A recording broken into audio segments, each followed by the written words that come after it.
بسم اللہ الرحمن الرحیم۔ السلام علیکم۔ آج میں آپ کو پتا کی پتھری کا علاج، علامات اور لیبارٹری ٹیسٹ کے بارے میں بتاؤں گا۔ آج کے دور میں پتا میں پتھری بننے کا رجحان بہت زیادہ پایا جاتا ہے۔ اس کی وجوہات میں پہلے نمبر پر زیادہ موٹاپے کے باعث پتھریاں بنتی ہیں، دوسرے نمبر پر کولیسٹرول لیول زیادہ ہونے کے باعث پتھریاں بنتی ہیں، ان کا رنگ پیلا ہوتا ہے۔ اس کے علاوہ 25% پتھریاں صفرا سے مل کر بنتی ہیں، ان کا رنگ کالا ہوتا ہے۔ اس کے علاوہ ایک خاص بات یہ کہ یہ بیماری مردوں کی نسبت عورتوں میں زیادہ پائی جاتی ہے۔ تیسرے نمبر پر شوگر کی بیماری بھی پتا میں پتھری بننے کی وجہ ہو سکتی ہے۔ اب ہم آتے ہیں اس کی علامات کی طرف۔ پہلے نمبر پر پتے کی سوزش اور پتھری کا درد ایک جیسا ہوتا ہے، جس کی وجہ سے یہ اندازہ لگانا مشکل ہوتا ہے کہ یہ درد پتھری کا ہے یا پتے کی انفیکشن کا ہے۔ دوسرے نمبر پر پتے میں پتھری کے باعث انفیکشن ہو جاتا ہے، لیکن بعض اوقات کئی سال تک کوئی علامت سامنے نہیں آتی جبکہ پتھری پتا میں موجود ہوتی ہے۔ تیسرے نمبر پر اگر پتے کی نالی میں پتھری پھنس جائے تو شدید تکلیف ہوتی ہے، مریض کو پیٹ کے اوپر والے حصے میں شدید درد ہوتا ہے اور قے ہوتی ہے۔ چوتھے نمبر پر بعض اوقات کئی سال تک کوئی علامت پیدا نہیں ہوتی، لیکن جب علامات ظاہر ہوں تو شدید تکلیف کی صورت میں سامنے آتی ہیں، جس میں متلی، قے، بخار اور پیٹ کا پھول جانا ہوتا ہے۔ پانچویں نمبر پر پتے کے مقام پر دباؤ ڈالنے سے درد بڑھتا ہے۔ چھٹے نمبر پر حرکت سے علامات زیادہ ہوتی ہیں۔ ساتویں نمبر پر اگر پتھری کامن بائل ڈکٹ میں پھنس جائے تو یرقان ہو جاتا ہے۔ کامن بائل ڈکٹ پتے سے جگر کے درمیان ہوتی ہے۔ یہ 7 علامات میں نے آپ کو پتا کی پتھری کے بارے میں بتا دی ہیں، ان سے ہم پتا کی پتھری کا اندازہ کر سکتے ہیں، لیکن بہتر یہ ہے کہ آپ الٹرا ساؤنڈ کروا لیں۔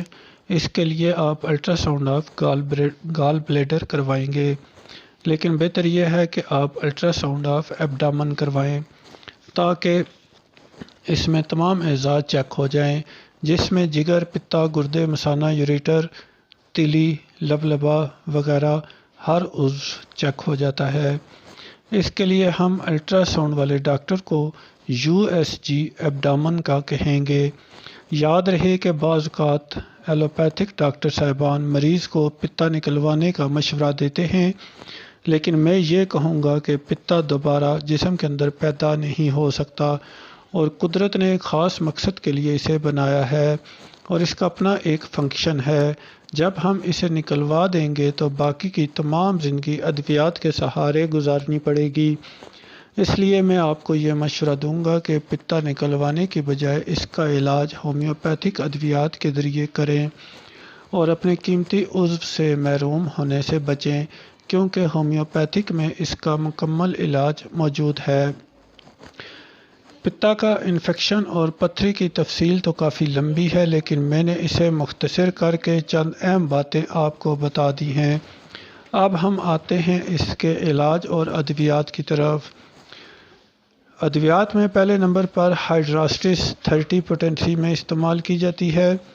پتا میں پتھری کی وجہ سے درد ہوتا ہو یا پتھری کی موجودگی میں درد نہ بھی ہو، دونوں صورتوں میں یہ دوا استعمال کی جا سکتی ہے۔ دوسرے نمبر پر بیلاڈونا 200 پوٹنسی میں استعمال کی جاتی ہے۔ پتا میں پتھری کی وجہ سے درد ہوتا ہو تو صبح شام 15 قطرے استعمال کریں۔ تیسرے نمبر پر بربرس مدر ٹنکچر میں استعمال کیا جاتا ہے۔ پتا میں پتھری اور درد کی بہترین دوائی ہے۔ یہ پتا کی پتھری کو ختم کرنے میں بھی مددگار ہے۔ اس کا استعمال لازمی کریں۔ یاد رہے یہ دوا نیم گرم پانی میں استعمال کرنی ہے اور اس کے 15 قطرے صبح، دوپہر، شام نیم گرم پانی میں دن میں 3 دفعہ پینے ہیں۔ چوتھے نمبر پر تھلاسپی برسا 6 پوٹنسی میں استعمال کی جاتی ہے۔ جیسا کہ آپ کو شروع میں بتایا ہے کہ پتا کی پتھری کا مرض عورتوں میں زیادہ پایا جاتا ہے، اس لیے اس دوا میں یہ علامت نوٹ کر لیں کہ پتا کی پتھری کے ساتھ ساتھ یوٹرس کے مسائل بھی اس دوا کی اہم علامت ہیں۔ اگر پتا کی پتھری کے ساتھ ساتھ یوٹرس کے مسائل ہوں تو یہ بہترین اثر دکھائے گی اور دونوں مسائل کو حل کرے گی۔ 5ویں نمبر پر کلکریا کارب 30 پوٹینسی میں استعمال کی جاتی ہے۔ پتا کی پتھری کا درد جبکہ یہ صفرا کی نالی میں پھنسی ہوئی ہو تو یہ بہترین اثر دکھاتی ہے۔ 6 نمبر پر ڈائسکوریا 30 پوٹینسی میں استعمال کی جاتی ہے۔ پتا میں پتھری کی وجہ سے درد جو پتا سے تمام اطراف میں پھیلے تو یہ بہترین دوا ہے۔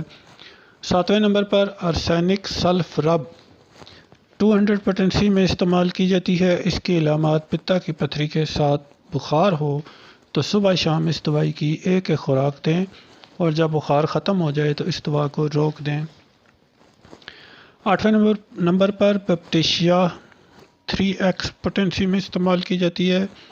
اگر مریض کو اسہال آتے ہوں اور جن کی سمیل زیادہ ہو اور پتا کی پتھری کی وجہ سے درد ہوتا ہو تو صبح دوپہر شام 3 خوراکیں روزانہ دیں اور اسہال ختم ہونے کے بعد اس دوا کو روک دیں۔ 9ویں نمبر پر کارڈوس مدر ٹنکچر استعمال کیا جاتا ہے۔ بہترین ادویات میں سے ایک ہے۔ اس کا استعمال دوسری ادویات کے ساتھ لازمی کریں اور بغیر علامات کے استعمال کریں۔ صبح دوپہر شام 15 قطرے دن میں 3 دفعہ استعمال کریں۔ 10ویں نمبر پر چیلیڈونیم مدر ٹنکچر میں استعمال کیا جاتا ہے۔ یہ دوسری دوائی ہے جو پتا کے امراض کے لیے بہترین ہے۔ اس کے بھی 15 قطرے دوسری ادویات کے ساتھ استعمال کریں۔ 11ویں نمبر پر چائنا 6 پوٹینسی میں استعمال کی جاتی ہے۔ پتا میں درد کو روکنے کے لیے بہترین دوا ہے۔ 12ویں نمبر پر کولیسٹرینیم 3x پوٹینسی میں استعمال کی جاتی ہے۔ پتا میں درد کو روکتی ہے اور پتھری کو ختم کرتی ہے۔ 13ویں نمبر پر کلکریا کارب 6 پوٹینسی میں استعمال کی جاتی ہے۔ اگر پتا میں درد ہو رہا ہو تو ہر آدھا گھنٹہ بعد اس دوائی کو ریپیٹ کریں اور درد ختم ہونے کے بعد روک دیں۔ 14ویں نمبر پر فلتوری 3x پوٹینسی میں استعمال کی جاتی ہے۔ یہ دوا پتا کی نالی کی رکاوٹ کو ختم کرتی ہے، آنتوں کے مسائل کو ٹھیک کرتی ہے اور پتھری کو ختم کرتی ہے۔ اس دوا کی 3 خوراکیں روزانہ استعمال کرنی چاہیے۔ 15ویں نمبر پر ہائیڈراسٹس مدر ٹنکچر استعمال کیا جاتا ہے۔ پتا کی پتھری اور درد جس کے ساتھ قبض اور جرقان ہو تو اس دوا کو استعمال کرنا چاہیے۔ اس دوا کے 15 قطرے صبح دوپہر شام دن میں 3 دفعہ استعمال کیے جائیں گے۔ 16ویں نمبر پر مرکیورس آیوڈ 30 پوٹینسی میں استعمال کی جاتی ہے۔ اس کی علامات جگر کا سائز بڑا ہو جانا اور یورین کے سمیل سرسوں کے تیل کی طرح ہوتی ہے۔ تو اس دوا کے 15 قطرے صبح دوپہر شام دن میں دوسری ادویات کے ساتھ 3 دفعہ استعمال کرنے چاہیے۔ 17ویں نمبر پر چیونتھس مدر ٹنکچر استعمال کیا جاتا ہے۔ جگر کے امراض اور گردہ کی پتھری کی بہترین ادویات میں سے ہے۔ اس دوا کو دوسری ادویات کے ساتھ لازمی استعمال کریں۔ اس کے بھی 15 قطرے دن میں 3 دفعہ پینے چاہیے۔ یاد رہے کہ بہترین نتائج کے لیے ایک دوائی سے دوسری دوائی کے درمیان 10 منٹ کا وقفہ لازمی رکھیں اور دوا کھانا کھانے کے آدھا گھنٹہ بعد لیں اور دوا کے بعد آدھا گھنٹہ تک کوئی چیز نہ کھائیں نہ پئیں۔ یہ 17 ادویات میں نے آپ کو بتائی ہیں جن کی مدد سے ہم پتا کی کسی بھی قسم کی پتھری کو ختم کر سکتے ہیں۔ اب میں آپ کو پرہیز کے بارے میں بتاؤں گا۔ پرہیز میں ہمیں ہلکی اور آسانی سے ہضم ہونے والی غذا استعمال کرنی چاہیے۔ چکنائی والی چیزوں سے بالکل پرہیز کرنا چاہیے۔ دال مونگ کی کھچڑی بہترین ہے۔ علاج کے دوران اسے زیادہ استعمال کریں۔ گرم پانی میں لیموں نچوڑ کر پئیں۔ آخر میں آپ کو 4 ایسی ادویات کا بتاؤں گا جن کی مدد سے ہم پتا میں بار بار پتھری بننے کے رجحان کو ختم کر سکتے ہیں۔ ان میں نمبر 1 کارڈوس 6 پوٹینسی میں استعمال کی جاتی ہے۔ دوسرے نمبر پر چیلیڈونیم 30 پوٹینسی میں استعمال کی جاتی ہے۔ تیسرے نمبر پر ناکس وومیکا 30 پوٹینسی میں استعمال کی جاتی ہے اور چوتھے نمبر پر فراگیریا 30 پوٹینسی میں استعمال کی جاتی ہے۔ آخر میں آپ سے دعا کی درخواست ہے، ویڈیو اچھی لگی ہو تو لائک ضرور کریں اور چینل کو سبسکرائب ضرور کریں تاکہ اگلی آنے والی ویڈیو آپ کو مل سکے۔ شکریہ۔